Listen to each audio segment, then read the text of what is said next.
Hey there.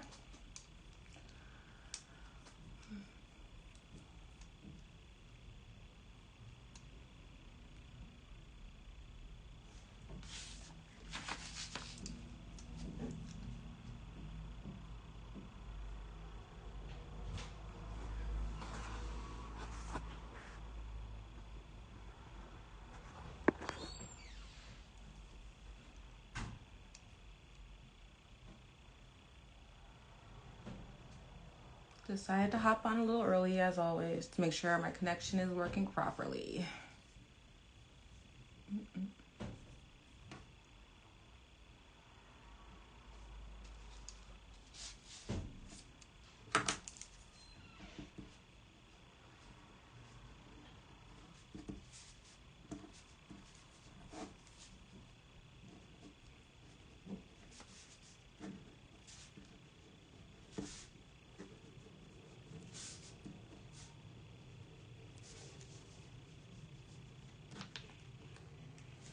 So how are you? Looks like you're the only one here.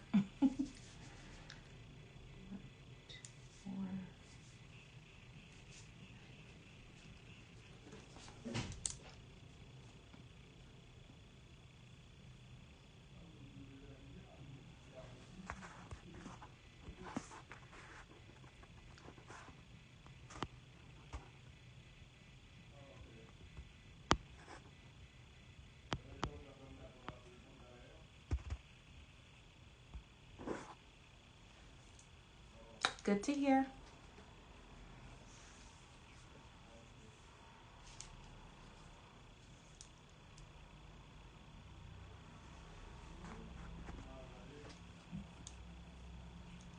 Hey, PJ. Oh, I forgot something. I'll be back.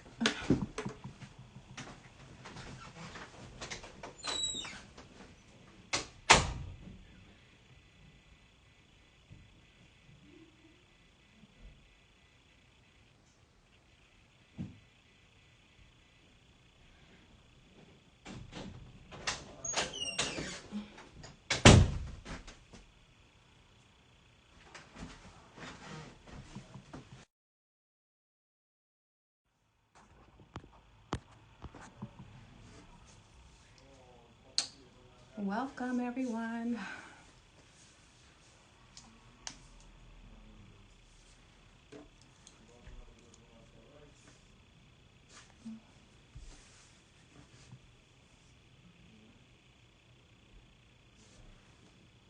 Hey, Tamar. I'm always going to ask this. Do you guys hear me?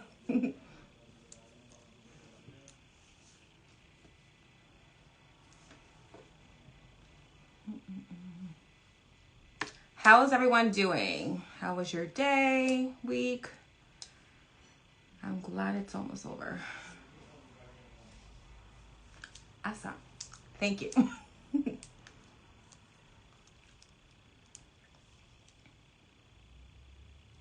Great. Thanks for letting a girl know.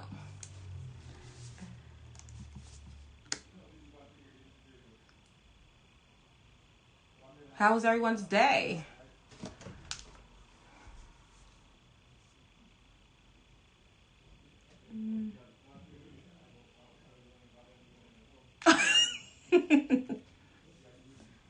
Are you working from home or you're on site?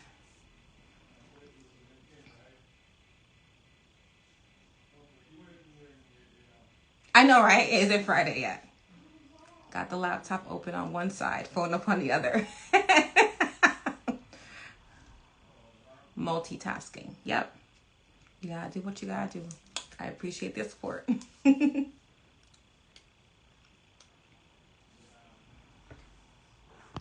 We're gonna start in a few minutes. I'm just waiting for a few more people to get on.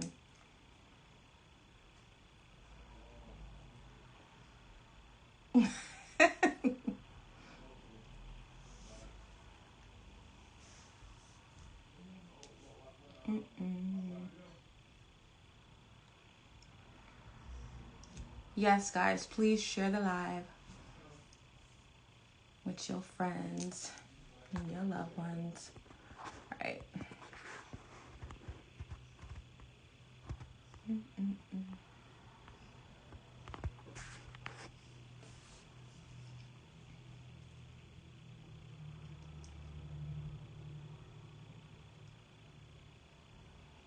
All right, I think I'm going to get started.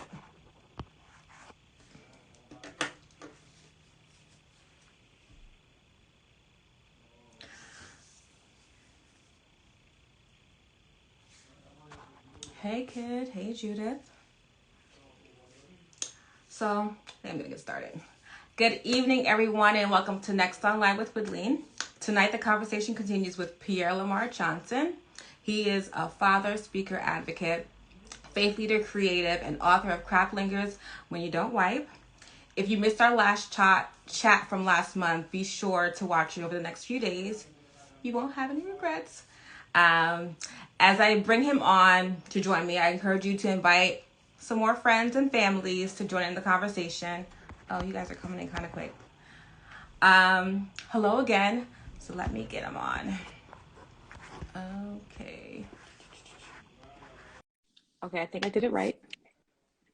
Hello there. Hey. How are you? I'm very well. How are you? I'm doing well. Good. Thank God it's Thursday. Thank God. Happy Friday Eve. Yes. I put my volume up. Okay, now I can hear you. Okay. All right. You good? Yeah, I'm good. Are you good? Yes. Okay. Thank you again for joining me for a second time. You got it. My pleasure. Yes. Thank you for having me. Yes. Are you ready? I'm ready. We cut up a little bit last time. Yes, it was fun. It was fun. Yeah, it was. And the folks in the chat made it even more fun. Yeah, it was fun. Yeah, absolutely. Hey, Patty. Okay. I'm just gonna go right in. But did you want to say anything before we start? No. No, I Okay. hope that the ancestors that our Heavenly Father will be over us tonight during this conversation. Let me not embarrass myself. Praise the Lord of hosts. I can't. Yes. So during our last conversation, you shared you were mean, or people said that they heard that you were mean. Looking back, what do you think was the root of you being mean? Yeah.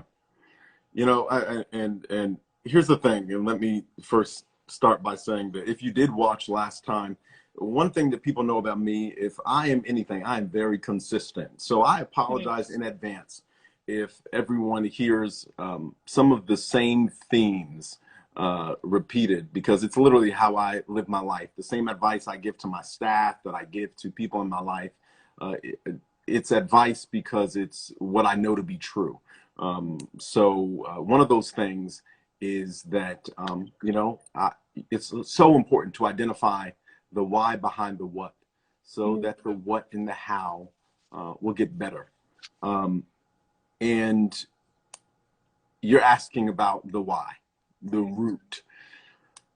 I think that one of the things that I believe is that most of today's population and adults all over the world are dealing with issues of childhood PTSD. I really do. That could have been caused by family issues, religious, issues or experiences, traumatic moments having to do with abuse.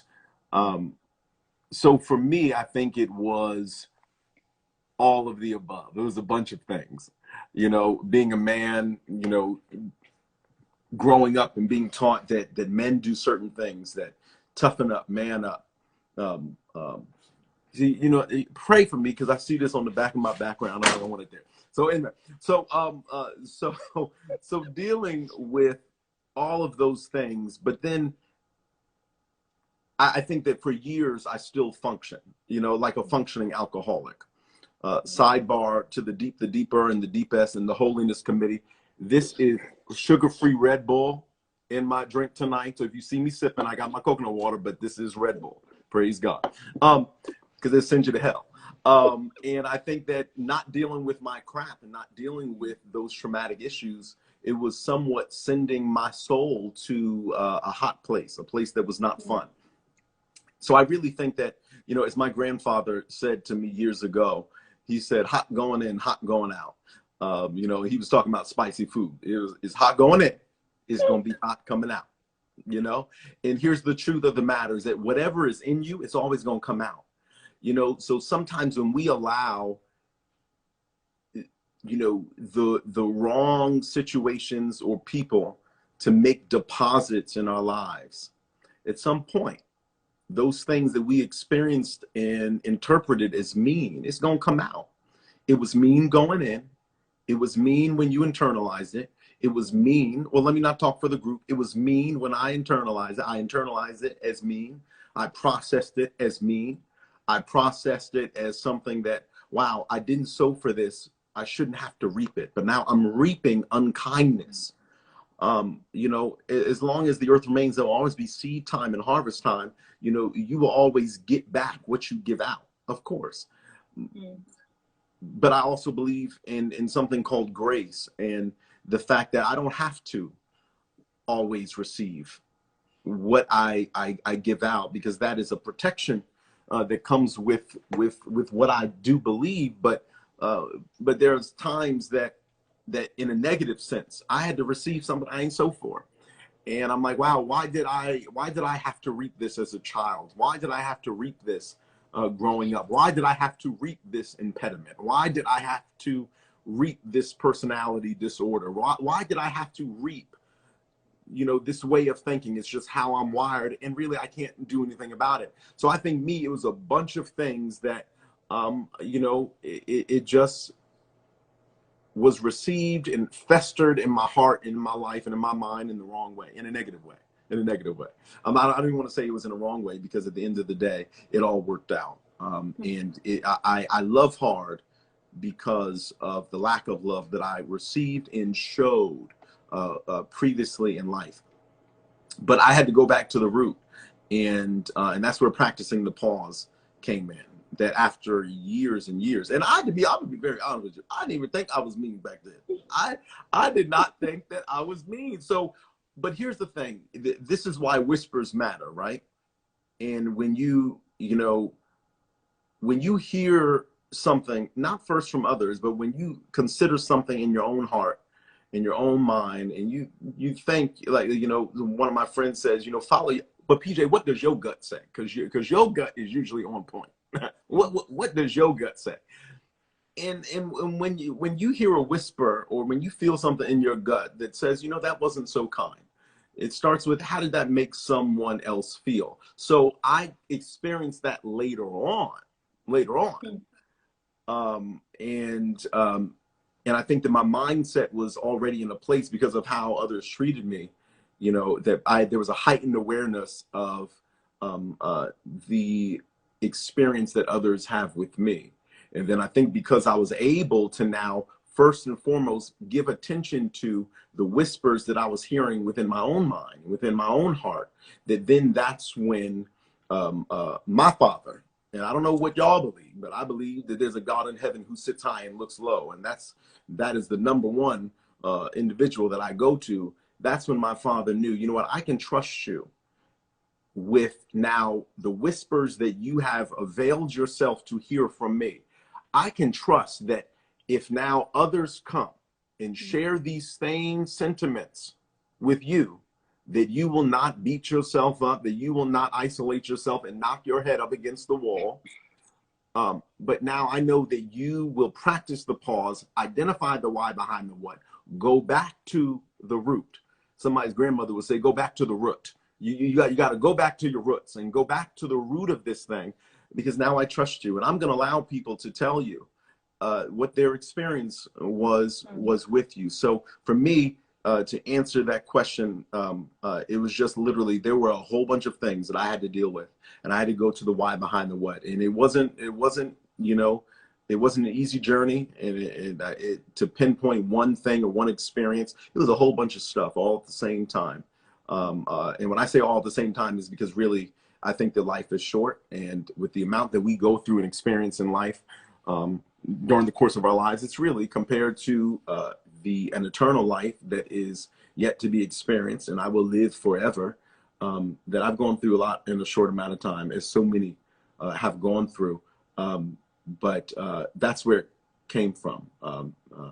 That all those things that sat there, and perhaps I was taught as a man, as a person of color, that you know, that we can man up, that we can, you know, that there, as Dr. Angelo said, that there's always a rainbow in the cloud. Yeah, we get that. You know, consider what your ancestors went through. Consider what this person went through. And what I had to do, I had to stop allowing myself to listen to the voices that will compare the pain of others, that will make comparisons when it comes to pain. Pain is not meant to be compared, and you're not hurting more than another. But where the commonality should be in what needs to happen is the fact that we deal with our pain that may cause us, watch this, to be mean, that may cause us to be hoes. Hello, happy birthday. That may cause us to act out in ways that are not in sync with who we really know that we were created to be. That may cause us to have nasty attitudes. Come on now, I can go down the list. That may cause us to be alcoholics. I don't know what your vice is, but you got one. You know, everybody has one, and that will cause you to act out. So what is that thing? What are those things? And what category can we put them under? So that's what I had to do. And again, the fact that people started telling me that was simply because God got to a point with me, and I got to a point with myself, and we got to a point with each other that we started singing each other. In the words of Candy Burris and Nene Leakes, we see each other. We got to a point where we saw each other. And because of that, now he said, listen, you're not going to handle this the wrong way, but I know that you're going to build from there. Wow, that was good. Okay, there's 2 questions for you. What tactical strategies did you use to press forward after the pause? How did you use the new insights from the pause to navigate differently? This is from Dr. Chadkey. Yeah. What tactical strategies? You know, if I am anything besides consistent, as I said at the beginning, I am tactical. I am very strategic. You know, I am like my God, that I am strategic. And systems is my game. So, of course, you know, like Dr. Chad just said, you know, I did have to pause, but then I literally had to do things like this every day, right? It's as simple. I believe in lists. I believe in, writing. There will be times that I will go back, even as I've started my day, I will go back and I will write to-do lists. Even I will put things on the list that I've already completed, that I have already completed, just so I can highlight and say I completed something. I had to do simple things like this, right? After the pause, realizing that there's something that needs to change, that there's a change, that there's a shift, there is a pivot that needs to take place. One of the things that I did, I started my day, and I would be very intentional, and I'm very intentional. I started my day accomplishing something. What is the easiest thing to accomplish? Well, I'm not going to say it's easy, but what is something that you can do right off the bat when you get up in the morning? Make your bed. Make your bed. Make your bed. And I would start off every day saying, I'm going to start my day accomplishing something, and I would make my bed. And because with dealing with yourself and really taking a good look at yourself and practicing the pause, working to get to a place you identify the why behind the what, and just simply ask, you know, why did I go through this? Why did I react this way? What ticks me off? What moves me? What makes me sad? What makes me smile? What makes me laugh? Let me get to know me. Getting to know you is not something to be, you know, just thrown off and tossed aside as if it's just, you know, some lame or some simple experience. No, getting to know yourself, it is detailed. It takes time. It's like dating someone or getting to know someone new. Some of y'all and some of us are single because we don't want to get to know somebody else. It's like, you know, and you know, and I say that jokingly, but because ultimately we probably do, but it's like to think about Lord have mercy. I've got to start this process of getting to know somebody I have to get to that point where I'm going to be comfortable passing gas from somebody all over again, all over again, all over again, you know, to get to that point. But I start off, I'm going to accomplish something. This is not going to be an easy task. I'm going to start by accomplishing something. Next thing I do, tactical, right? It's the simple things, folks. Sometimes Maya Angelou said that, no, I'm sorry, it was Toni Morrison who said that we make life so complicated. And again, excuse me if I said this on the last one, but sometimes you got to repeat because there is power in repetition. She said, we make life so difficult and so over the top, but sometimes we make it small in this grandiose nature, perhaps. But she said, you know, and we cage and fence life in. She said, but life is big, life is grand, and we have to decide what that experience is going to be. So one of the things that I've had to do is that I've had to decide that this experience, in getting through something that is difficult, identifying the cause and in the midst of the pause and identifying the why behind the what, getting to the roots. What tactical things am I going to do? I'm going to make my bed. I'm going to start my day accomplishing something. I'm going to open up my curtains. I'm going to lift my blinds, and I'm going to say, Father, you know the winds that I need today. Thank you for sending the winds from the north, the south, the east, and the west. Thank you for sending the winds. Father, I thank you, and I'm talking about my heavenly Father, that I thank you that I know all things. I know all things, that I am free from deception today. I thank you for that. That when I hear whispers that don't come from you or that don't line up with productivity and me getting to a better place, God, I am free from deception. I know all things, that you've given me a grace.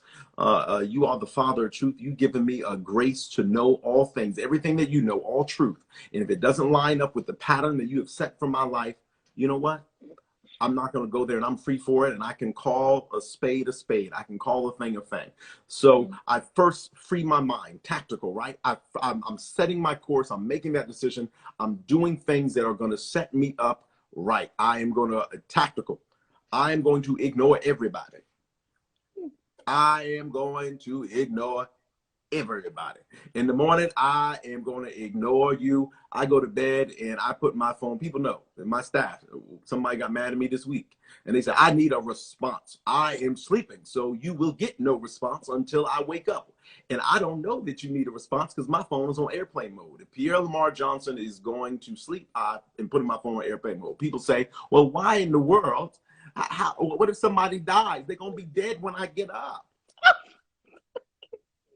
You know, they're gonna be dead when I'm sorry, you know, and if you need me to come and lay hands to raise them up, hopefully you will understand that the same power I got, you can have, and you just ask the Father, you know. But it's healthy boundaries, right? It's healthy boundaries. So being strategic with healthy boundaries, and healthy boundaries, man, that thing is wonderful, because what it does, it sets boundaries and limitations to the amount of time and space and energy that other things and other people can have and take from you, you know? So I had to be strategic with that and really not care about how it was going to affect other people, because it's a healthy boundary for me. My healthy boundary should not affect your health. It's for me. So I had to enact healthy boundaries. And again, just enjoy simplicity. I really tapped into the simple things. I tapped into the simple things because, again, turning the page in life, getting to a better place, it's already something that it takes a lot. It takes a lot. So in the midst of that, to set your mind up and to set your soul up correctly, or in a wise way, I would say, is just really to set healthy boundaries. Start your days accomplishing something. Get yourself in a mindset where you're going to not see yourself as a victim, but you see yourself as a victor, and I am going to get better. I'm going to turn the page. How am I going to do that? I'm going to celebrate something that only myself and God above will know. Like making my bed. Ain't nobody gonna know I start my day making my bed. Well, now all y'all know. But it's things like that. And for you, it could be, you know, every day, you know, you doing something else. You sweeping the floor. Embrace simplicity. Simplicity is so key when you are getting ready to go on a journey that has the ability to be long in trying for your mind and your heart. Okay, someone else. Nancy had a question. I'm trying to find it. She asked, what was the turning point that made you realize you were mean? And then she put, I don't know if I missed it. Yeah, it's okay. Yeah, people started telling me. People started telling me, like, boy, you were mean. And then, you know, and then I started, and then once you start hearing things again, I already had a feeling. I'm like, I wasn't so kind with that. And especially it took for me to have to go through those difficult times. You know, Lil Wayne put it so perfectly. He said, had to love, you know, and I said, wow, that I had to learn how to love. Remember that God will use and teach you things by using the antithesis of a thing. So if he wants to teach you patience, you go and get stuck in some in some LA or Atlanta traffic. Now I've never been to either one, but you will get stuck in traffic because God's trying to teach you patience. You know, and for me, I do experience a lack of love so that God could teach me how to love. But after I realized these things and that I was mean, and the turning point was then God, again, he trusted me to start hearing the whispers from others. And yeah, that was it. And then God brought back to my remembrance certain circumstances that, watch this, at one point I thought were funny. But then I said they were funny, but at whose expense? You know, at whose expense was that funny? Was that hilarious? And some of the things that, you know, I mean, every now and then they get a little chuckle out of me, but I really shake my head like, dang. But and then it takes me to a place of prayer. Like, you know, I really hope that the person that I said that to, or the person that I had that moment of engaging with, I hope that they have healed from whatever wound that caused, because at the end of the day, you know, although I may have found it funny, and perhaps I did not put God at the beginning of the thought, right? Because I told y'all that is my prayer, that every day, you know, that one of my prayers is, God, let nothing come out of my mouth without putting you at the beginning of the thought. May I not ever forget that people that I will engage with, that they are your children first, that they were your children before they became my staff member or my cousin or a blood relative or a friend or a romantic partner. That's your child. That's your child. You know, to the Karen who started flipping out on me one day when I moved into my new neighborhood and told me that I do not live here. And I said some things to her. And when I tell you that thing messed me up, you know, and it was like a quick move. And here is the turning point. So one, you will hear the whispers and you will see things, and you have the ability to be mean, right? You know, because you used to be mean. And sometimes, you know, folks will trigger you, and situations will trigger you. And this woman, she triggered me. And I was just in my car listening to Christmas music. I'm just happy to be back in New Jersey. And she told me she was calling the police. And, you know, and I said, and I don't believe in loud music. And then that mean man came out again. And I didn't have to say to her what I said to her. I did not have to say to her what I said to her. And I remember I went inside and I felt so bad. I went and preached at a church maybe a week later. And I was telling the story to some folks. And they were like, no, Pastor, don't feel bad. She deserved it. She started with you. And I'm like, well, what if she would have gone in? Because what if I would have triggered something with her? And what if she's already feeling some type of way about herself? And then I triggered something, and then she wanted to go and commit suicide. You know, that would mess me up. So ultimately, people have bad days. It's the love of this God that I serve that should always compel, and that should always be the give the marching orders to how I interact. So I hope that answered the question. I know I tell stories and go all around a mulberry bush, but whispers, practicing the pause, remembering stories in moments, and then going back and repeating that cycle. Now let me ask again. Let me ask myself again. Why did I say that? Why did I think that was okay? Now, if I don't think it's okay now, how would I do it differently? And that's where healing begins. Healing and forgiving self from those times and moments of being, you know, unskillful or even mean. Wow. You also shared you were functioning with a shattered heart. How are you functioning with that shattered heart? Yeah. Being a skilled thespian, being a skilled actor. I think that one of the things that we learn how to do so well, not as Christians, not as men, not as women, but as people, as pilgrims passing through this earth is that we know how to act. Oh, we know how to act. You can call it lying, you can call it whatever you want to, but we do know how to put on. We know how to put on a show. And that is how I did it. That it was hard. It was hard. And I think that it makes the journey long and arduous whenever we do that, whenever we choose to continue to keep our actor hats on, when at the end of the day, all we need to do is pause and hear from someone who loves us with an everlasting love, who will say, I love you so much that I don't want you to pretend. That I don't want you to pretend, because you owe it to yourself and you owe it to me to not pretend, but to live authentically, to walk and live in your divine authenticity, and to be all that you've been called and purposed and created and placed on earth to be and to do. So how I was functioning terribly. I was functioning terribly, but what gave me the ability to still function was because I kept that actor's hat on. I kept that actor's hat on. And the reality is that broken things can be fixed. When things are shattered, you lose a lot of patience. That you run out of paper clips at work, and it's not a big deal. You run out of paper clips when you are tired. You want to cut everybody's head off. And that's the difference between a broken heart and a shattered heart. Broken anything and shattered, because then shattered is broken into pieces. And sometimes you can't even find all those pieces. But I'm so grateful for a God who will say, come on now, gather up the fragments. Nothing will be wasted. For me, it was literally crazy. And I think that sometimes we can feel things and notice things about ourselves, but we cannot put our finger on it. You know, it's kind of like when I meet people, it's like, you know, I haven't formed an opinion about this person yet. I don't know. It's something there. I don't know, but I'm gonna watch. But I put my finger on it. So for me, for so long, I didn't know what it was. It's like, wait a minute, things should be getting better. Things had gotten better, but had I gotten better? You know, things had increased, but did my soul increase? You know, was my soul beginning to prosper?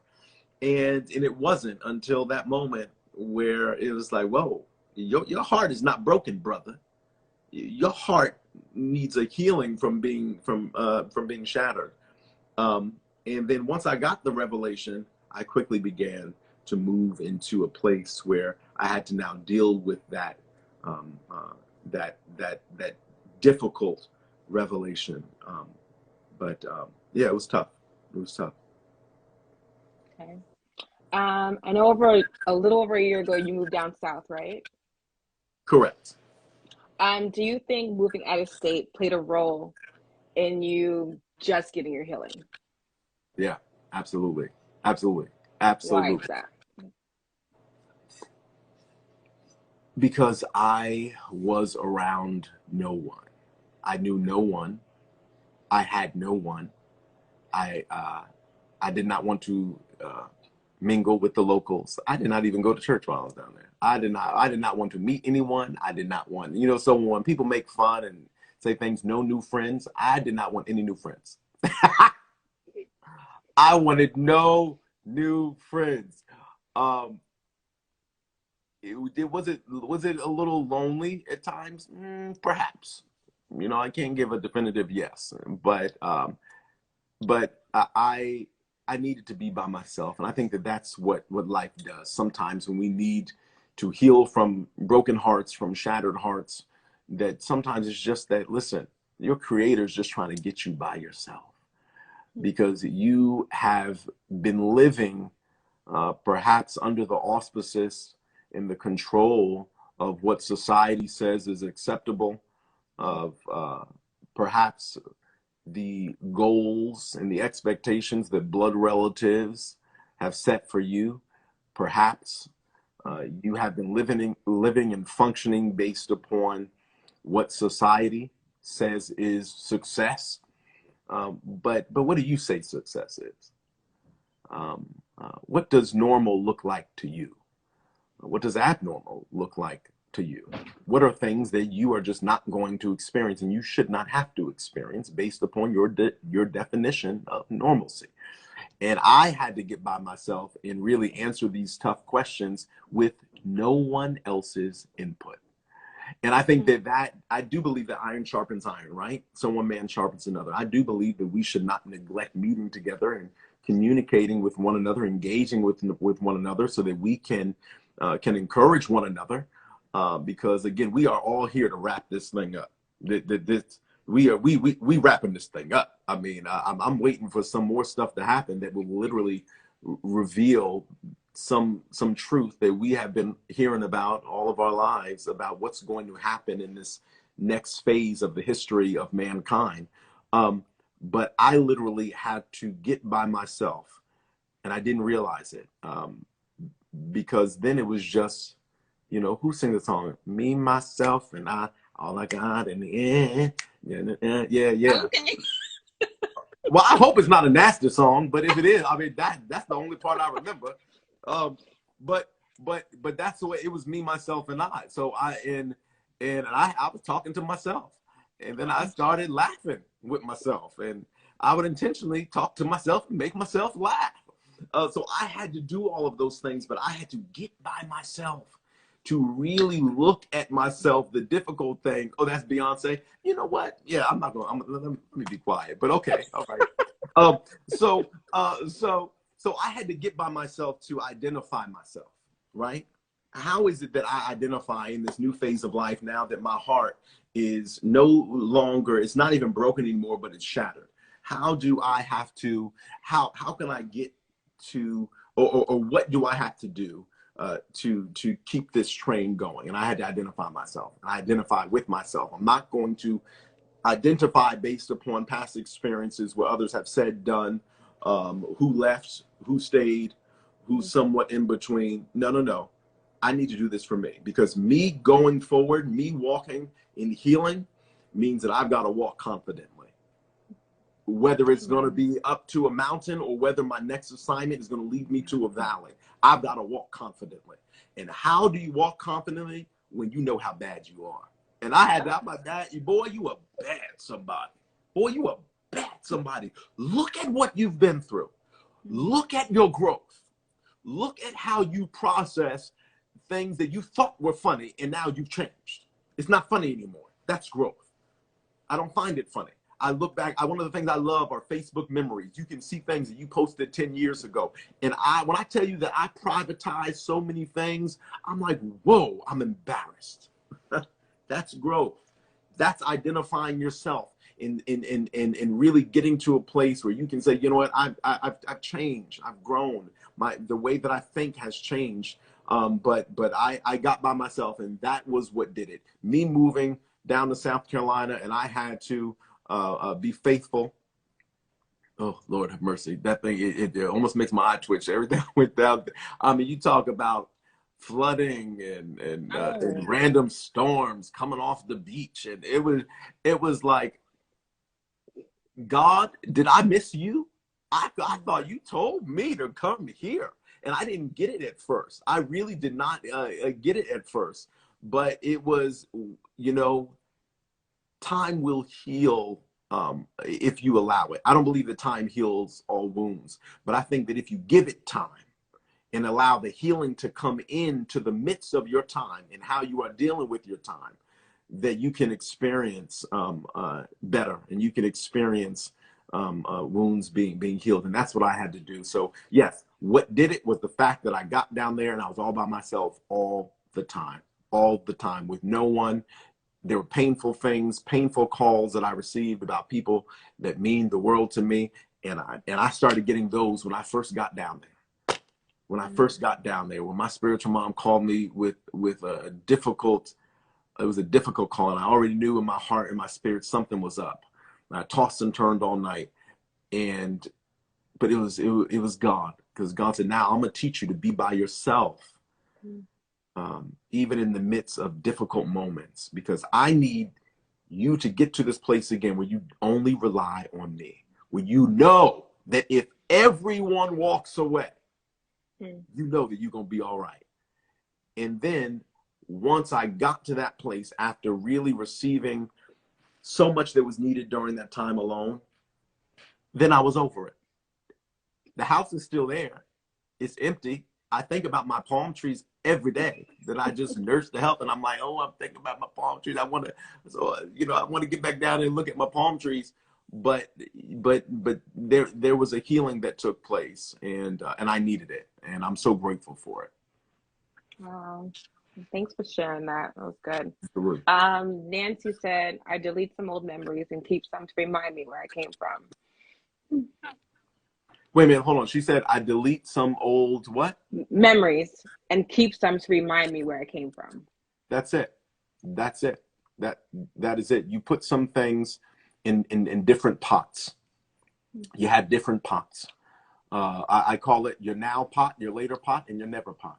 And sometimes when it comes to productivity, and Dr. Chad asked this question before, I don't know if he's still on here, but when it comes to strategies, that you put some things in your now pot, your later pot, and your never pot.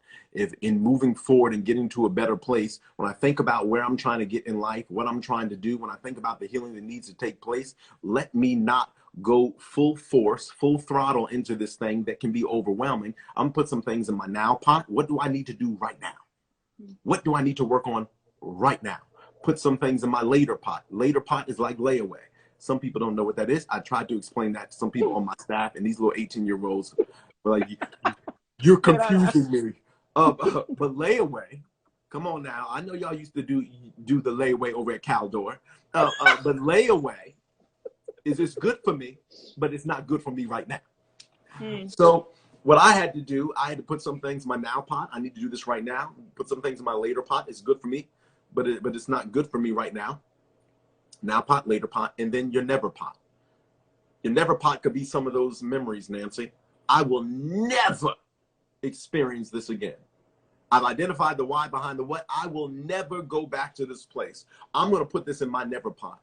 So, and I'm going to remember, but I'm going to put it in my never pot because I need to remember perhaps the pain and what I went through. It's for a story that I will help somebody else go through, but I'll never experience it again. Yeah, I remember you talked about that in your book, the different pots. Yes. Yeah. Someone said the Dacavelli, still the same energy I saw you in when we first met in Watching Plaza. I don't know. I have no idea. I didn't get that one. What, there's somebody who knows me who said It something looks about like it, yes.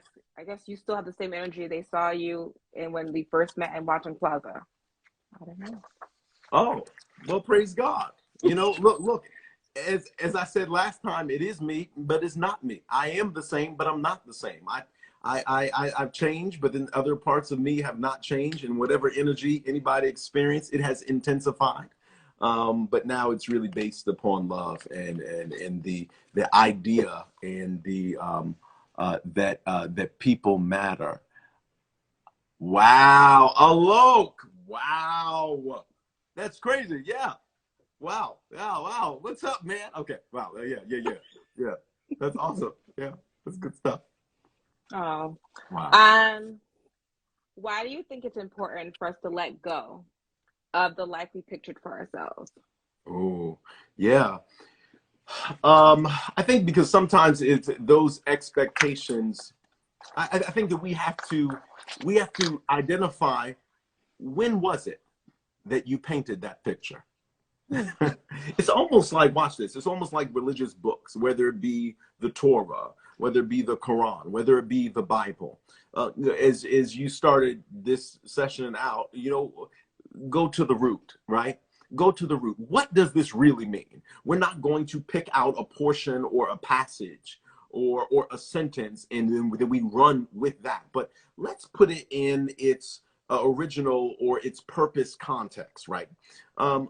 So when we look at and think about, and you ask the question, why is it important to perhaps let go of the picture that we painted in our head of how our lives should be and what they should look like? Who gave you the paintbrush? Oh. When I remember I went to, when I was in North Myrtle Beach, and I went to a store, and I went to the expensive paint section. And this brother came up to me and said, well, you need to go to the other section because this paint over here is expensive. And I said, my brother, I know, because I have been this way before. You know, I know what I'm doing, right? I know the kind of paint that I want. And I think that when it comes to the pictures of our lives that we have painted, you've got to know what you've want. But then you've also got to identify, when you've decided what you wanted, what kind of paint did you use? Whose paintbrush did you use? They may not have cleaned their paintbrush. You got to clean paintbrushes real good. You know, where did you go to get your paint? You know, where did you get your canvas? Did you treat the walls correctly? Did you use something cheap to put your paint on? So for me, it was literally, okay, this is what I thought before, right? Because now I'm going to put the timing, the era in context. I'm going to identify, well, I thought I wanted this, or I thought that this is what my life would look like. What brought me there? Who assisted? What assisted in painting that picture? Now, yes, I take responsibility, because ultimately no one can paint the picture from my life unless I let them. I literally have the paintbrush. But I'm going to think about, in a part of practicing the pause and getting that healing is, when I painted the picture of what success in my life would look like, I had to think about, what season was I in? Where was I? Watch this. Who was around me? I remember my mom said something years ago when I was in college, and she said that all of a sudden I had gotten real negative and I had gotten mean. And it was because, and when I thought back, and I remember that she said this to me, I'd been hanging around it's a group of people that we went to the same high school, and then we went to college, to the same college. We all lived on campus. And I had been around these individuals, very negative, mean. And my mom said, yeah, I realized you had gotten real negative. And perhaps I started to paint pictures based upon who was around me. And I think that that's what we do. So it's important to let go of the picture that you painted of how life should be. Why? Because you've grown. And if you're still holding on to that same picture, not the goals, right? Because there are some goals that are deposits. Like, you know, some of you may have heard about, the other day, there was a virgin by the name of Mary, and there was a deposit that was placed on the inside of her by the name of Jesus the Christ, right? Some things are deposits, right? Some things are deposits. So I'm not talking about your goals and certain things that you have seen and certain things that, you know, is that dream that just keeps on coming back. It's that idea that won't leave you alone. Oh no, that's a deposit. Hold on to that, but be mindful of where you put it on the canvas. So you have to think about, who have I been around, or who was I around, and what led me to this place that I painted the picture at the time. And the reality is that picture, that painting of that I'm, developed as far as how life should be, doesn't represent the growth that I've experienced. My grandmother, one of my grandmothers, Grandma Nessa Baskerville Johnson, she is a Virginia historian. She is an artist. She is a well-known storyteller. She is the first Black woman to be inducted into the Daughters of the Confederacy, because she brought the proof that, no, we are descendants of Confederate soldiers. And my aunt did a video of her, an interview the other day, and my aunt asked her, well, Mom, is this painting done? Because my grandmother's an artist. She said, is it done? Or are you still fiddling with it? My grandmother said, yeah, I'm always just doing stuff to it. She said, I'm somewhat of a perfectionist, so I go back and I look again. She said, so it can be done, but I go back and I add more. Why? Why? Because every day is a new day, and every season is a new season. So with the picture that you painted of how life should be, have you added more to it? Have you removed some of the things that you put there because it doesn't fit with this new season? So you've got to let go of some things. And like someone said before, holding on to certain memories. That's why it's important to let go of the picture that you have painted as far as how life should be, because the reality is that the picture should be looking different as the seasons change. Man, yes, that is so true. So let's talk about forgiveness. What did your journey to forgiveness look like after being hurt by your loved ones and like the church community or the Yeah. Christian community? Yeah. Hell. Okay. Yeah. Right. Okay. Hell. No. Hmm. It's yeah, it could. I think there is not the feeling of being deserted is not a good feeling. It's a horrible feeling. It's a horrible feeling because it makes you wonder, did I really deserve this? Right? Did I really deserve this? Am I so bad that I deserve this? But that in the same, in the same road, the same avenue, not only was it difficult to process and difficult to see. The truth of the matter is that what I know is that my story is your story. That my story is somebody else's story. The details may be different. My story is somebody else's story. I am not the first to be deserted. I am not the first to be abandoned, right? Somebody else has gone through this. Somebody else will go through this. And I think that for me, because I turned into such an empath and I've turned into such a lover of the creation that we call the human soul, in every human soul, that I just thought, this is so sad. It's so sad, right? But then not only that, I felt bad for the people who did those things and who just may not have known. Listen, I did things to other people that I was literally ignorant. I was just in the unknown. I didn't know. When I was mean, I did not know. I did not know that. That was very mean. That's very unkind. So forgiveness, it was tough. And because first you have to identify what happened before you forgive, right? You admit that you have a problem. You have to admit that you have a problem. That is always the first step. So I had to identify, well, what happened? And what happened is not fun. But then when you identify what happened and then dissect that bad boy, and this is why people, I think, usually don't get to a place of real forgiveness, because they do not take the time, not to let time heal, because it won't, right? Time by itself will not heal. You've got to put in the work, but they won't put in the work. Because forgiveness, one of the steps, the prerequisites is that you've got to put in the work to identify what happened. So when people say, well, I'm sorry, all right, and then you say, well, let's talk about it. No, I don't want to talk about it. I'm just sorry. Then all you're going to get is words, right? It's just going to be words. We've got to talk about what happened. What was your process? What was my process? Where were we in that time? Where were you in that time? And then feeling bad and feeling sad for them because of the possibility that they perhaps were taught the wrong thing. They were taught the wrong thing. They weren't taught how to love people. And that's why I don't take advice from, just from any person just because they're old, because old does not mean wise. Old could mean as dumb as this tissue box sitting on my desk. This thing is not wise. It's not, and because oftentimes people who are older were never taught how to love themselves. And why am I going to take advice from people who weren't taught how to love, trying to tell me how to love? So I would start to feel bad, right? And that was a part of the process, the forgiveness process. I would start to pray for them.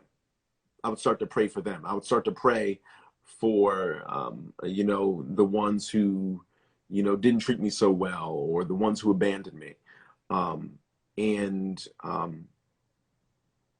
again, it wasn't easy, because sometimes, when people do things, you no longer be in contact with them. It doesn't mean because you haven't forgiven it. Sometimes it just really means because, they have not forgiven themselves, so my prayer is always, Father, let them forgive. Please help them to forgive themselves. Please help them to know that you have forgiven them. But forgiveness, it was difficult. It took a lot of thinking, but it was still so freeing, because again, where you stumble, there your treasure lies. Don't get up without picking up the treasure, right? To fall is not to fail unless you fail to get back up. Always be in the state of being a student. So even in the midst of needing to forgive, it's like I put myself in the student seat. I'm back at the desk at Edgemont Elementary School in Montclair, New Jersey. I'm back at my desk. I'm back at my desk, and I am a student again. Teach me. Teach me. Teach me how to love. Teach me how to forgive. Teach me how to think. Hello. The thing that is lacking so much in today's world, critical thinking. Teach me how to think critically, you know, so that I can forgive and get to this point of forgiveness. So it was long, it was hard, it was lonely, it was disappointing, it was sad. However, it's so freeing at the end of the day. It's so freeing. And that doesn't mean that I went back to everybody. You know, that doesn't mean that. Forgiveness does not always mean reconciliation. And here comes the deeper, and the deepest. Oh, well, you've been given the ministry of reconciliation.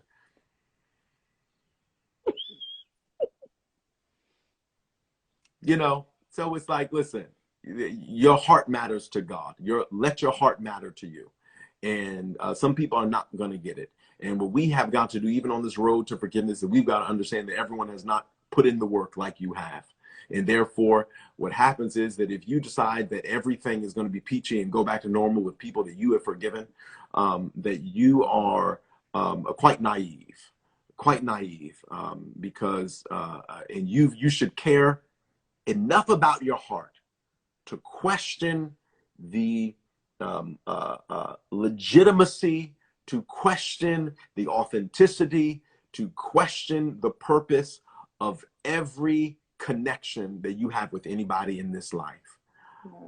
And you just listen. My friend Coy Curry, my sister, she said sometimes you got to hug them, love them, and leave them. And let me just add this: you got to hug them, love them, forgive them, and leave them. And that's it. So it's freeing in the midst of changed relationships and associations, but I changed.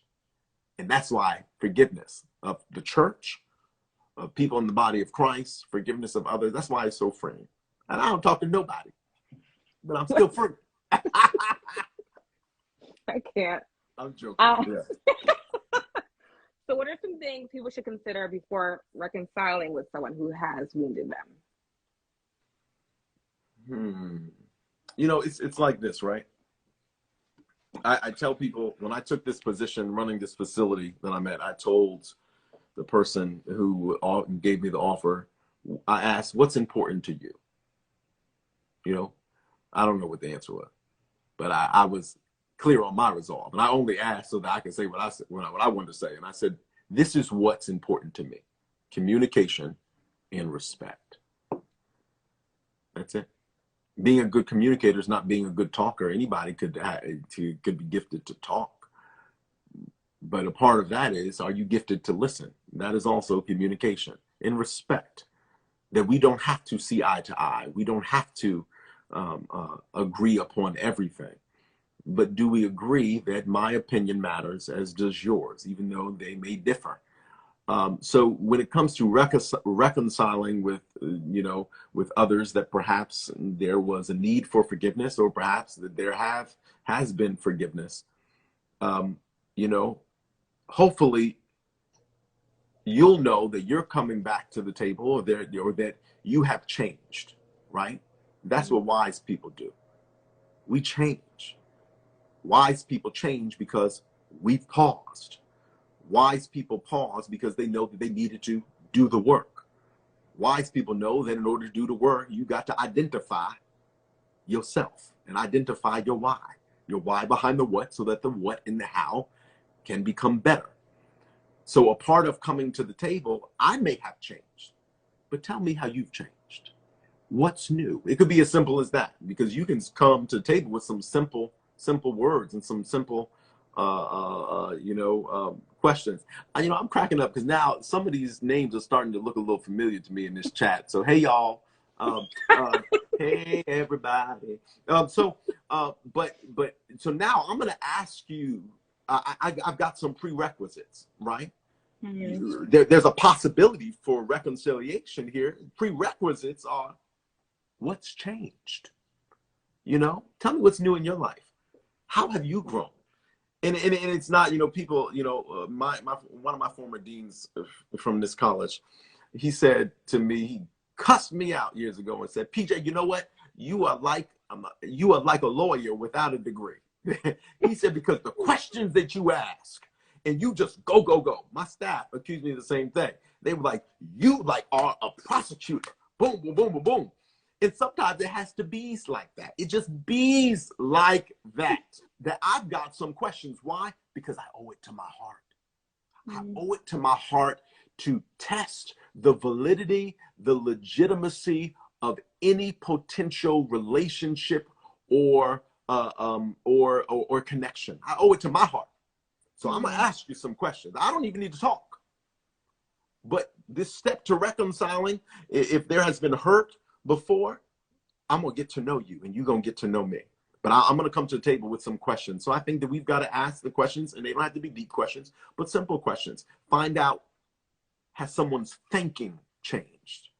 Has the thinking changed? Now, sometimes the thinking hasn't changed when they don't bring it up themselves. Because what I do, oh, you're gonna know that I've changed. Oh, you're gonna know. And even if I don't tell you all the ways that I've changed, you're gonna sense it. You are gonna sense it. I told my staff today, it was two Muslim brothers, and I said something. I was telling them a story about going to Starbucks this morning, and I said how there was somebody in there who worked for me at the church that I led for some years, and he was a contract employee, so he wasn't there all the time, but he would come in, and he said, so hey, so do you go by PJ or Pierre now? And I said, oh, whatever you're feeling. And I just thought that he just knew me because, you know, other people had me when I go into Starbucks, hey, PJ, and they give me free coffee. And then, you know, so anyway, so I was telling them the story of my job. And I said, you know, I may not always remember the face, but I'll remember the spirit. I will remember a spirit. I won't always remember your name. I may not always remember your face, but I surely will remember your spirit. And I think that sometimes you come to the table, you can pick up on somebody's spirit. Now, let me say this, you know, if I can be deep for a moment, you got to go into every situation with prayer, you know, with prayer. Well, you call whatever you want to. You can call it meditation. You call it whatever you want to. I don't know if everybody believes like I believe, and that's okay. But you call it whatever. But I go into every situation with prayer. You know, God, help me to ignore. Help me to ignore. There's this one person at my job. Let's call her Sharon. And I go every day. Ignore Sharon, ignore Sharon, ignore Sharon, ignore Sharon. Why? Because Sharon's a child of God. Because at the end of the day, she may not believe how I believe. She's a child of God. And I've got to make sure that I'm coming in knowing that it's the love of this God that I serve that will compel me in the way that I engage with her. But you can pick up on spirits, and I've got to come in and say, you know what, I want to look at and watch and feel out the spirit, what is coming from their soul. Again, whatever's in you, it always comes out. It's hot going in, hot going out. But then also I want to get into their mode of thinking. How do you think? How do you think? How do you process? How do you process? Talk about world issues. Who knows? Who knows? Talk about the way that people are treating other people. What are you thinking about? Get into their thinking and see what's different. Because if there's nothing different, then there's nothing different. And oftentimes, and now shut up, with reconciling, an apology, and I posted this, and I probably said this, that God healed me without their apology. And I don't need it anymore. I don't need it. However, if you don't apologize, if you don't bring it up, to me, that means that there's a possibility that you will do it again. Because in your mind, it was okay. It was okay. It was okay. If I run into people that I hurt, that I was mean, that I, whatever, I will most likely bring something up. I ran into another dean a few years back on Route 46 at a grocery store. And I said to her, you know what? I just want to let you know, I didn't apologize because I wasn't sorry. But I said, you know, if I could do that again, I would do it differently. And then she started talking to me about grace. She said, all is forgiven. I wanted to say you were still wrong, but I didn't need her to admit it, right? But I think that sometimes that's what happens, right? God will heal you without their apology. You don't need it. However, they don't bring it up. You know, they could do it again. Same thing that happened with their work. There was a situation at work, and because of a situation that happened, a person came back never brought anything up. And I said, okay. Guess what? 2 days later, did the same thing all over again. What? There was no remorse. There was no change in thinking. There was no change in thinking. And they probably did not do that pausing to reflect, to identify. You know, as the disciples said, when Jesus said that one of you would betray me, Lord, is it I? Lord, is it I? That was good. So let's talk about men and their hearts. So last summer I was asked if I saw myself falling in love or loving again after going through a divorce. And I answered yes, but I told that person that trusting would probably take some time. So I would love to hear a male's perspective. Do you think it's hard for men to love and trust again after a breakup? Yeah, absolutely. Listen, I talk to brothers all the time. Yeah, absolutely. You know, at my job, the brothers, everybody calls me Big Bro. I am their boss, and I will get on them. But I give these brothers advice because I know that they were probably raised by brothers who did not give them advice. It's okay to hurt, but it's awesome to heal. And I know that absolutely that it is difficult for brothers, like I'm sure it's difficult for females to trust again and believe again and really act upon the hope that they're feeling. Absolutely. Listen, you look at, to be honest with you, I think I heard that one of the biggest numbers of people who are dying alone in nursing homes are black males. Wow. Are black males. And I think that part of that is not because they're deadbeat dads or because they didn't want to settle down for whatever reason, but simply because they were hurt. They were hurt. And they didn't know that they could heal and that things could get better. Perhaps because they didn't want to do the work. I do think that this generation is going to break that thing. I think that the yoke is going to be broken. I absolutely do. And that people will know it's okay to hurt and it's even better to heal. But first, we got to acknowledge that we're hurting. So I do think that it's difficult for brothers because I talk to so many people and they're like, I don't know if I can trust again. I don't know if I can trust again because contrary to popular belief, men are not the only ones who can do grimy things. Hello, happy birthday. That's true. Oh, thank you for acknowledging my sister. Yes. It's true. Yes. So it's tough, right? And it's not so much that I think that men fear that someone will repeat an act, right? Or repeat poor behavior. But sometimes it's that we fear the trauma, the blunt force trauma that our hearts will experience again. And I don't want to experience that trauma. Part of it is because I'm a man.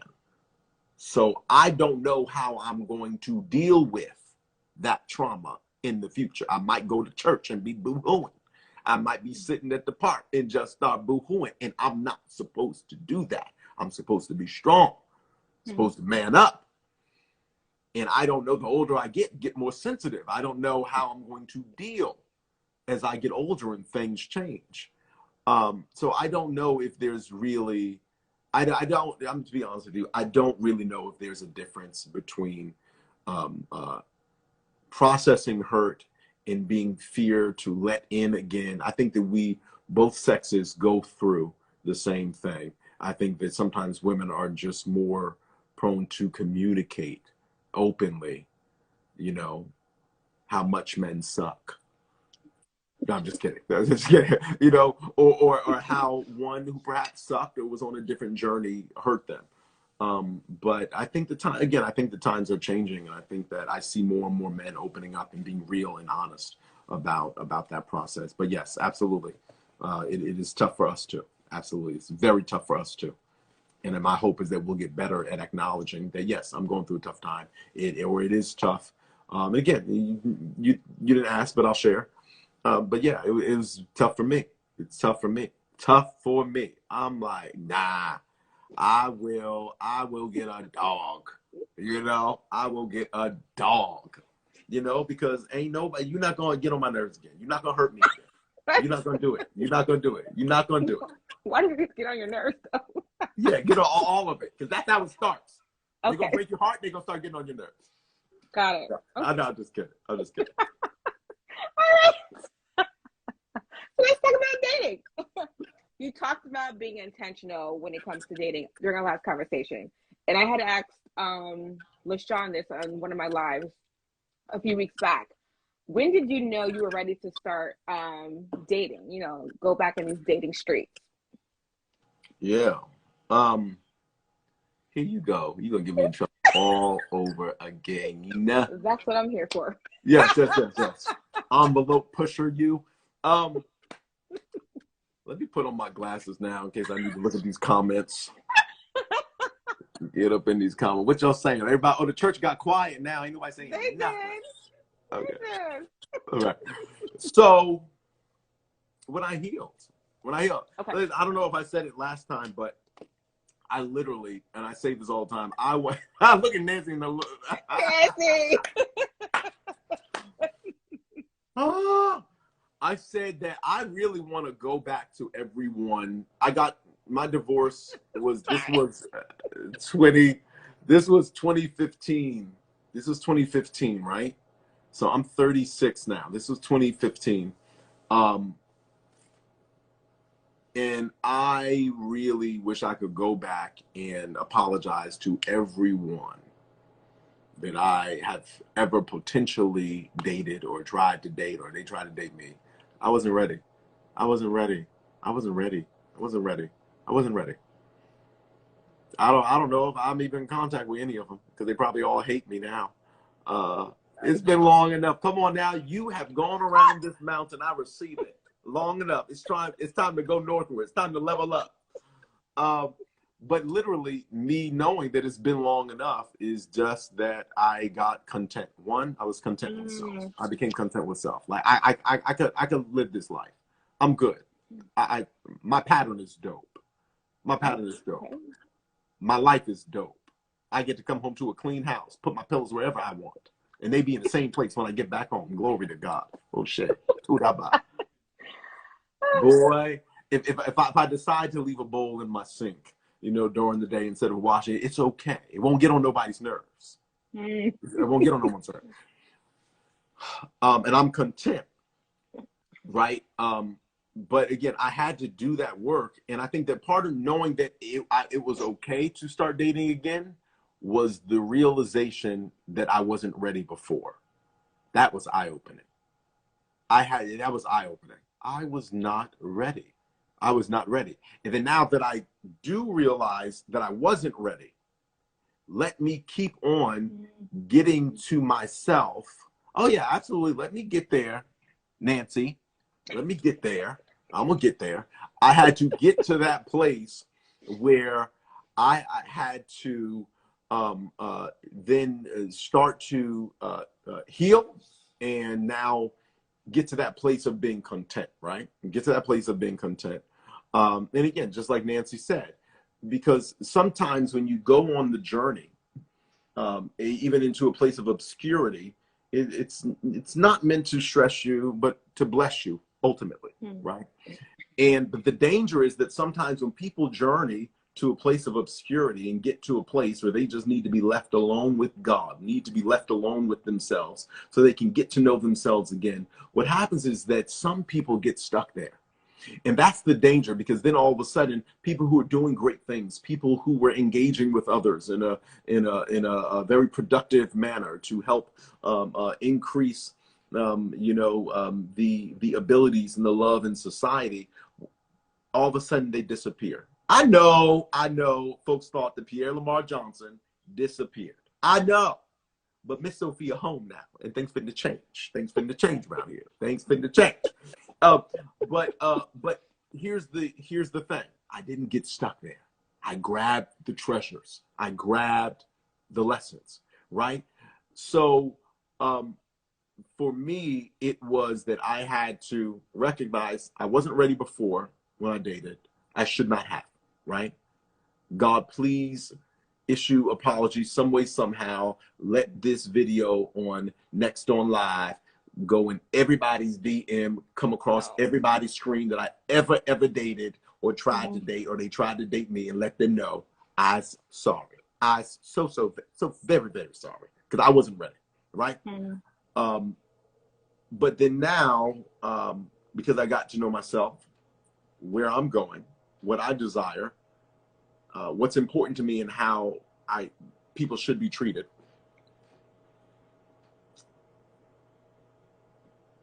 It's coming, you know. I'm ready now, and part of being ready is that I'm content. You see, I'm being real careful with my words now. I'm being real careful. You know, and getting to a place where it's like, you know what, whatever, what, I don't know who sang the song. What is for me is for me. What God has for me is for me. Yes. You know, and those winds will blow.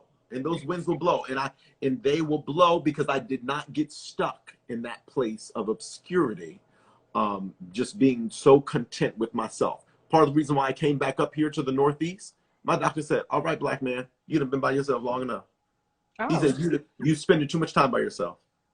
You are spending too much time by yourself, and it is going to begin to affect you relationally. It is going to begin to affect you mentally." Even your cognitive abilities, it is going to begin to affect you. And I'm like, I ain't trying to be nobody's dumb friend or dumb boo. You know what I mean? My mind, your brain is a muscle. You don't use it, you will lose it. So I said, all right, I have fun laughing with myself and watching movies, take myself on date nights and have Fantasia Fridays where I play Fantasia Barrino. I have fun, but I could not get stuck there. And that was another reason why I said, all right, let me go back up to society with the Northerners, and so I can engage a little bit. Absolutely. Humans are social creatures, and that is the way that we were created. We were created to socialize with one another. We were created by speaking God to be a speaking people who can think critically and engage and sharpen one another, to encourage one another, to fellowship with one another, and it is so necessary. Absolutely. See, you watched your answer. See how Pastor P brought that back in? All right. We went over, as always. Are you open to a few questions? Let's go. I'm ready. I waited all month for this. All right, guys. Ask your questions. Let's go. I know I had quite a few questions. So I was like, I'll just save for other people to ask. Okay. All right. Got it. I know someone had a question earlier, but I'll wait to see. If you have any questions, please put in the chat. So what words of encouragement would you give to someone who is afraid to open up their heart again? Yeah. To the possibility of, finding love again? Yeah. I will say this. What advice, what encouraging words? Sorry. What? I want to see. I'm afraid to touch Nancy. I can't with you. She said, can I hook you with my cousin now? I think that Nancy said something about the cousin last time, right? She sure did. She sure did. I will answer the question like this. I do not have a private profile. So. Oh. Well, there you have it. Well, there you have it. There you go. There you go. Encouraging advice. Here's the thing, right? Here's the truth. I don't blow smoke. I do not sugarcoat. But you might get hurt, right? But you might get your helpmate.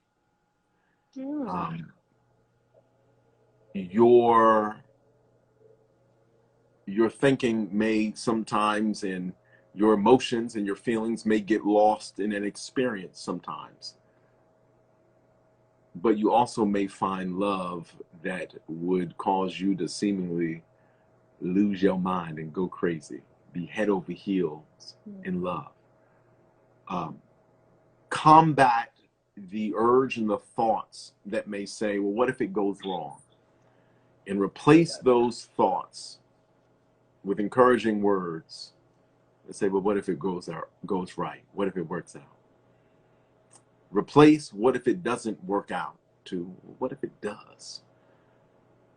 Replace the thoughts that perhaps could have been from these brothers who sat outside of a city gate and there was no food in the city.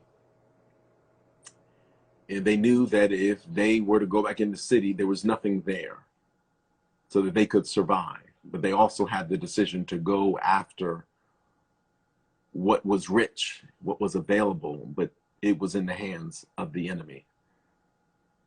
But they had the thought and the idea that why sit here until we die?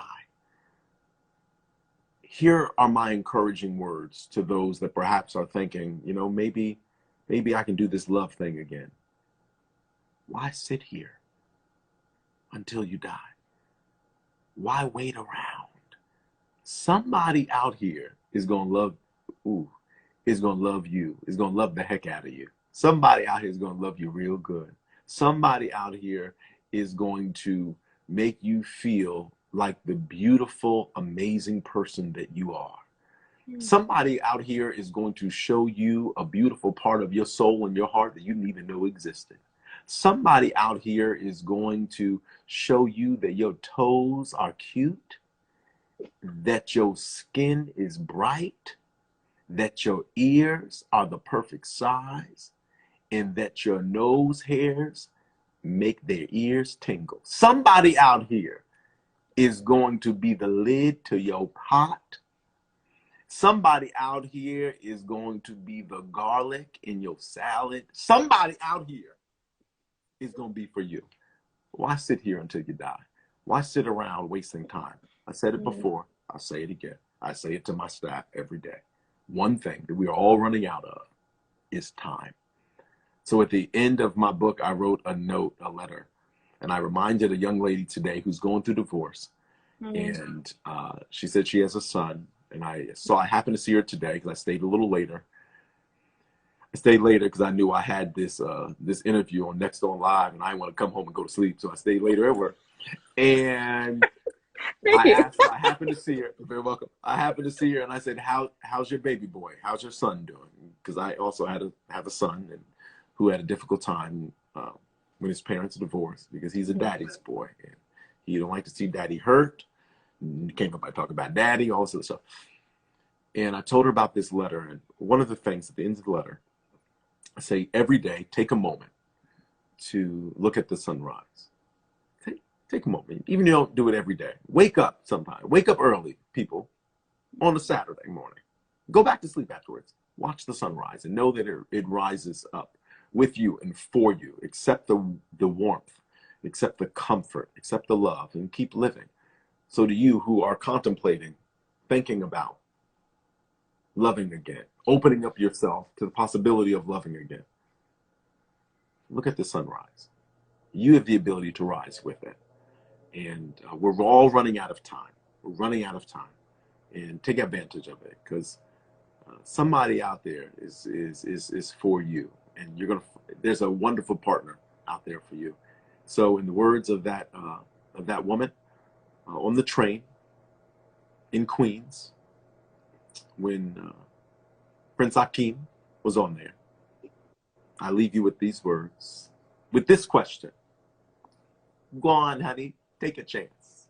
Take a chance. Take a chance. You deserve it. You deserve it. You owe yourself that. Take a chance. All right, PJ. Hey, Giffle. Yeah. Wow, that was good. And let me also say this while I'm on the subject. I talk to these little young people in my job about dating and stuff like that. They blow my mind. Let me just say this. I'm sorry. You know I'm somebody's dad. Yeah. Let me say, I've got to. Let me drop a little revelation knowledge. Okay. There are people, right? Let go. Listen, I understand. There are certain things that will tickle your fancy. But let go. Again, let's go back to that picture that you asked about before. Let go of that picture that you painted before of what your man or your woman would look like. Wow. Of the education that they would have. Of the success that they have achieved. Hello, happy birthday. Let go of that. Because watch this. the thing that is going, the one that may cause your ears to tingle and your toes curl just by a hello, the one that is going to have you at hello and you have them, they may look like something totally different. Get rid of that picture. Listen, you may have your non-negotiables, okay, but what are they based upon? What are they based upon? What are they based upon? Because somebody's going to rock your world. Somebody's going to rock your world. And if you are opening up yourself to the possibility of somebody rocking your world, check your picture. Check your picture and go back to, when did I paint this picture? What's the context here? What season was I in? Who was influencing me? Right? Right? And that's it. Because the end result may be different than what you thought. May be different than what you thought. Perhaps you don't need someone with 18 degrees. Perhaps you just need somebody with a passion, a love for God, a love for people, empathy, and in a job that brings in money. Hallelujah. That was good. So do you think, I've listened to quite a few podcasts on relationships, and I've heard a lot of people talking about purpose partners. What are your thoughts on that? Now, please educate me. A purpose partner. A purpose partner is what? Let me take notes. I guess someone whose purpose is in alignment with your purpose, so like the purpose that God has for you. Yeah. Yeah, absolutely, absolutely. And this is a part of what I think we've got to pay attention. Okay.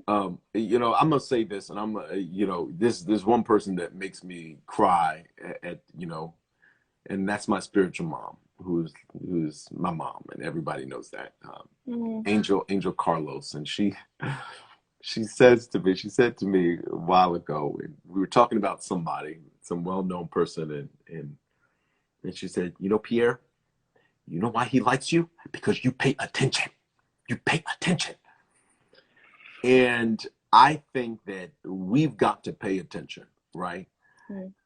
And when it comes to purpose partners, and I think that with the one that is for you, and the one that you have the ability to be with, oh no, they will be a purpose partner. But here's what you got to do. To know that, you've got to pay attention.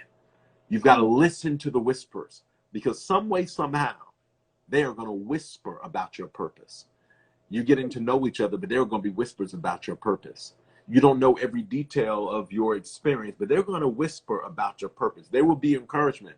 There will be a little bit of correction, you know, and they may, you know, as you're getting to know each other, you know, they will hear whispers about your purpose, and they may, you know, say some things to you, and you got to pay attention, because when you start hearing those whispers, and the ones who have the ability to be purpose partners, you better open up your eyes, brother. You better open up your eyes, sister, because somebody's going to challenge you. And here's the thing. It may not, a purpose partner, they will align with your thinking. If you have gotten to a place like me, I've gotten to a place where it's like, you know what? Love God, empathize with the world. I ain't judging nobody. You do whatever you got to do to live a purposeful life, right? Just as long as it doesn't, you know, mess with your health and others and stuff like that. Like, you know, everything in moderation, in the words of Maya Angelou. But even in that, you got to have moderation and moderation, not too much moderation. But so live your life, have a good time. But you know, I don't even know where I was going with that moderation thing. But the purpose partner will, there will be subtle whispers, and you just got to pay attention. You've got to listen for it, and they will challenge you. So now I remember. I'm somebody's daddy, and you know, I worked all day. Purpose partner, you know, they will, even in your thinking, they will come into agreement and encourage you in the area of this open mind. And so I've been getting to this place of more open mind, and because this is what God has been allowing me to do, to really speak to people who believe all different types of things. My truth is my truth, right? But the way that God has changed my communication and challenged my thinking is that others know Oh, he doesn't mind if I don't agree the same, but he sees me. President Bill Clinton told the story when he was in a little village in South Africa years ago, and they didn't do that American thing. Hey, how are you? As a means to say hello. But he said in this little village in South Africa, they said, I see you, to let you know that you matter. So for me, what has happened in my life, because of years of feeling like I did not matter based upon the treatment of others and the abandonment that I experienced, you know, it matters to me that I treat people like they matter, because they do. And that means that I've opened my mind up to not believe in everything that everybody believes now. However, still be able to respect and communicate and meet them where they are, so that they can see where I am and my heart is.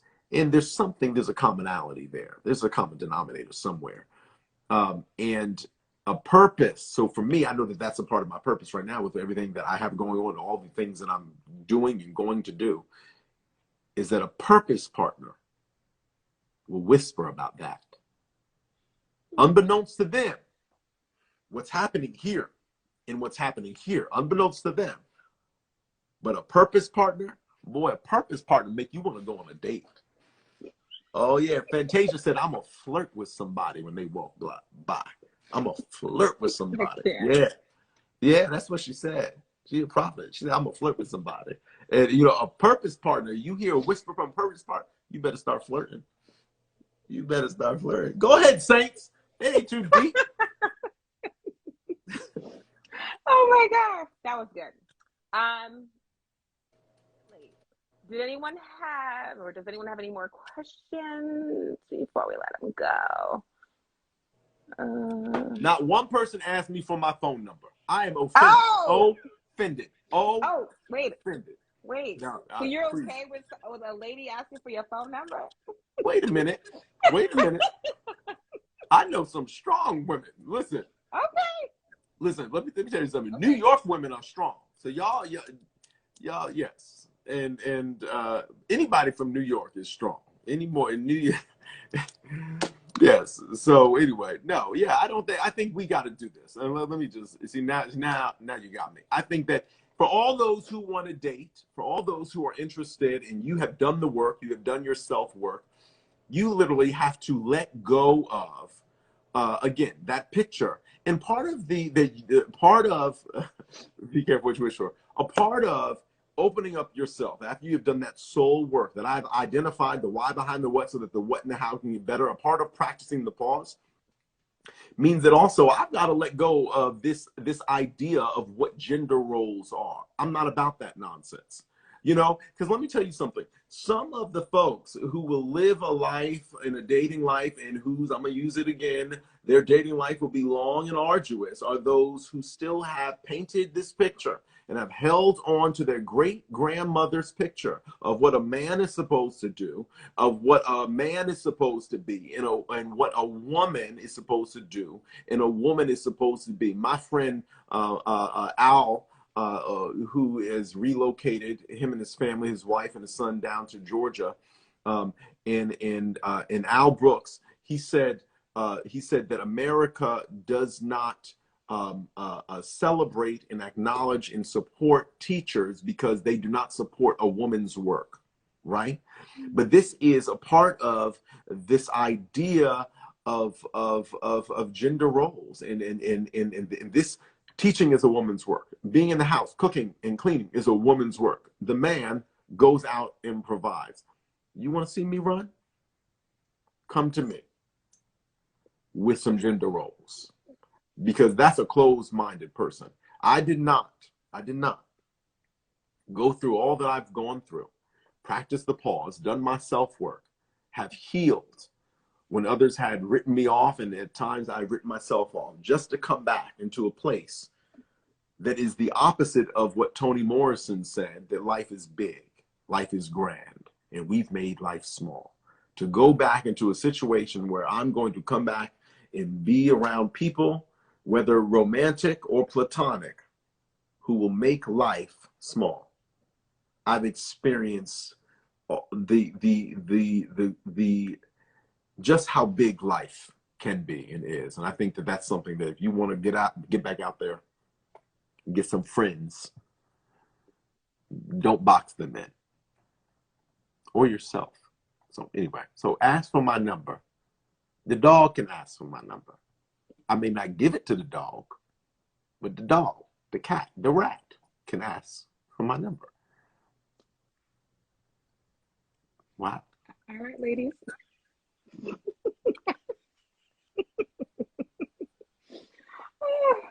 Life is big and grand, yes. Yes, it is.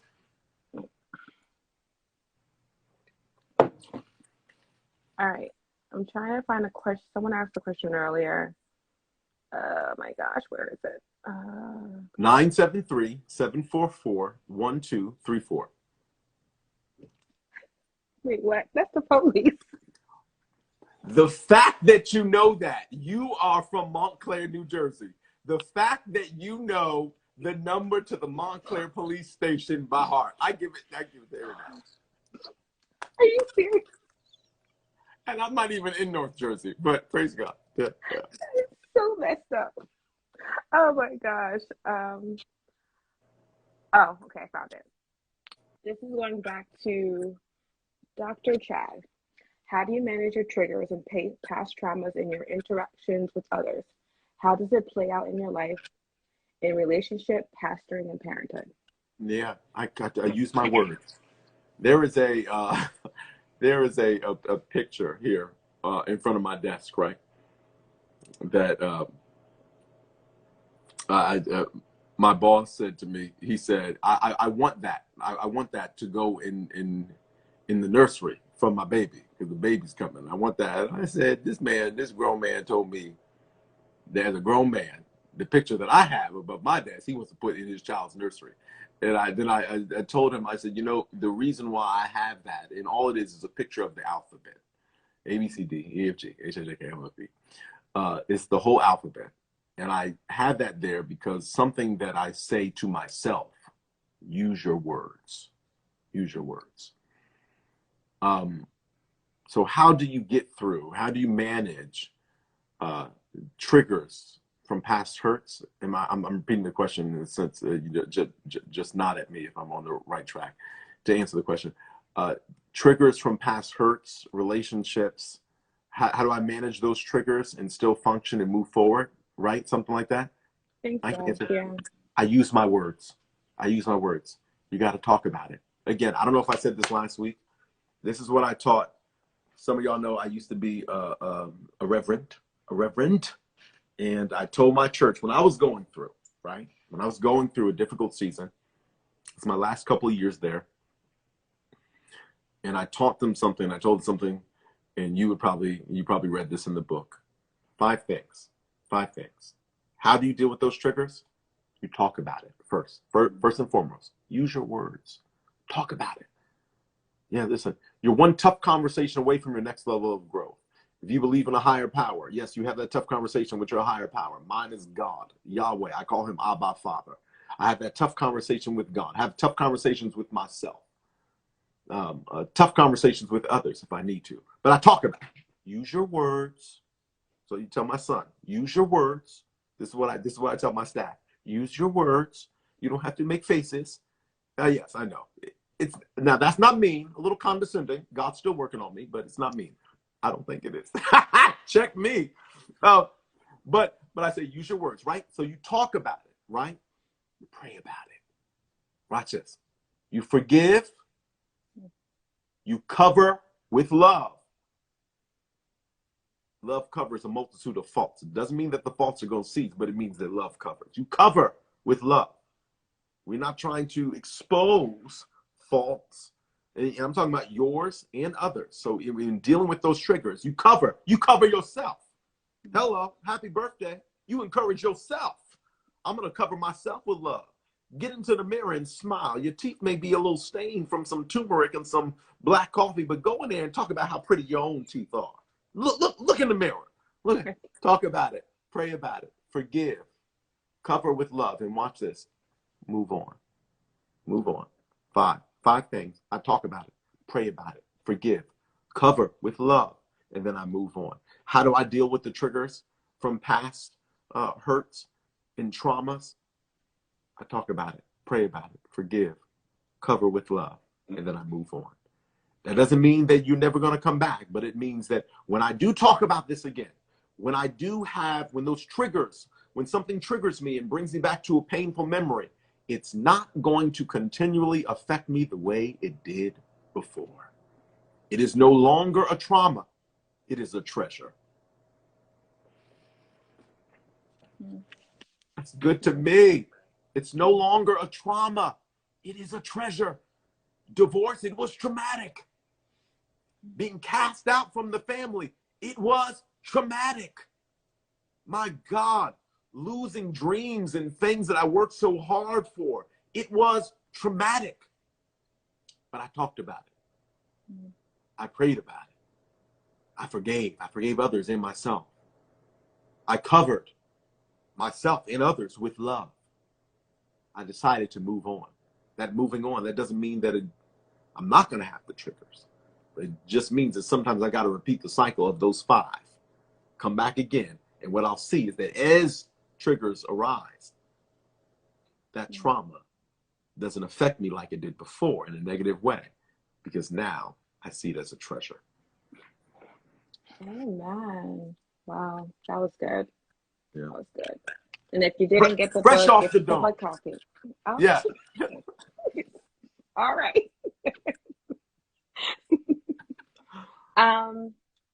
I don't think I saw any more questions. And Suzette, no, I did not give guys that number. I just know that number by heart. You learned it in elementary school. Yes, absolutely. You from Montclair, New Jersey. You're gonna know the number to the Montclair Police Department. Yeah. And I know the Board of Education. I'm gonna start to give out that one. 973-509. Yeah. Is it 4,000 or is that Montclair High School? I think it's 4,000. Yep. Yeah. Okay. Before we end, any last words of encouragement or wisdom you would like to leave with our wonderful guests here? Sure. Show yourself mercy and be kind to yourself at the end of the day, right? Be kind to yourself and know that you is that Suzette? Béni soit l'Éternel, vive Jésus, Suzette. Béni soit l'Éternel. Yes. Be kind to yourself. Be kind to yourself. Be kind to yourself. And be kind to others. You never know when the last time a person got a hug was.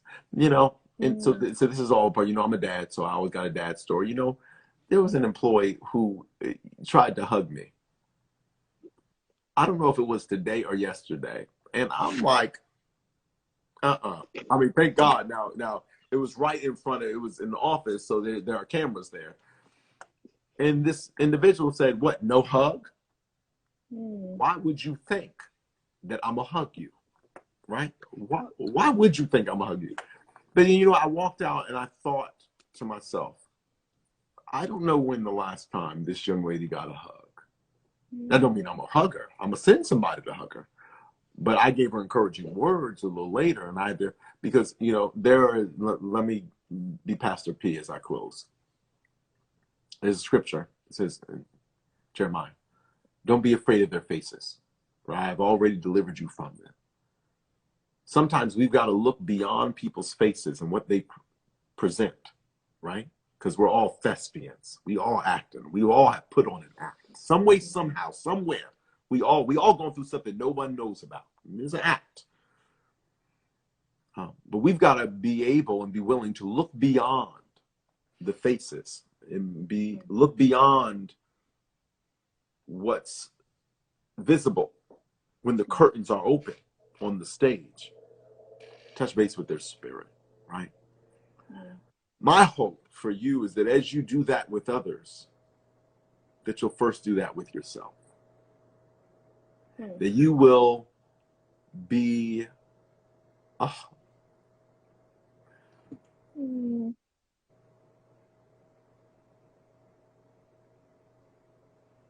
So somebody who just wrote a comment. Someone who just wrote a comment, and I'm going to say this because it goes right along with what I was saying, right? I drove all the way. I was living in North Jersey, and I know who you are. I already see you. I can't even see the name. And I was in North Jersey, and I came all the way down to encourage a mentee of mine who was married at the time. And he was going through a very difficult time. And I was encouraging him at Somerset Diner on Easton Avenue. And I was talking to him about the spirit of the python. And I was encouraging him. And I was saying, this is how the enemy does. He tries to choke you. Yeah. Yeah. And suck life out of you. Mm-hmm. And little did I know that there was a woman sitting behind us who was listening to everything that I was encouraging him with. I didn't even think that she was able to hear. And I saw her sitting over there with tears in her eyes. And at the end of it, I had told, when I went to go and pay for the bill, I told, at the diner, you got to get up and pay for the bill. And I said, I want to pay for that woman's meal back there. I want to pay for it. And they said, she already came to pay for your meal. Oh. Now she's telling her story, so I can say it. It was her birthday, and she was having a tough day. And it's so amazing that she is commenting right now, because that's my hope for all of us, that we'll be kind to other people, but we'll also be kind to ourselves. And that we don't know when the last time somebody got a hug was. Some people are out here afraid of COVID. We don't know the last time somebody heard the words, I'm so proud of you, right? But I also encourage you, again, like I started off by saying, show grace and mercy to yourself. Be kind to yourself. The other day, I pulled up and just looking at the grass and the trees. I found an open field. And you know what I did?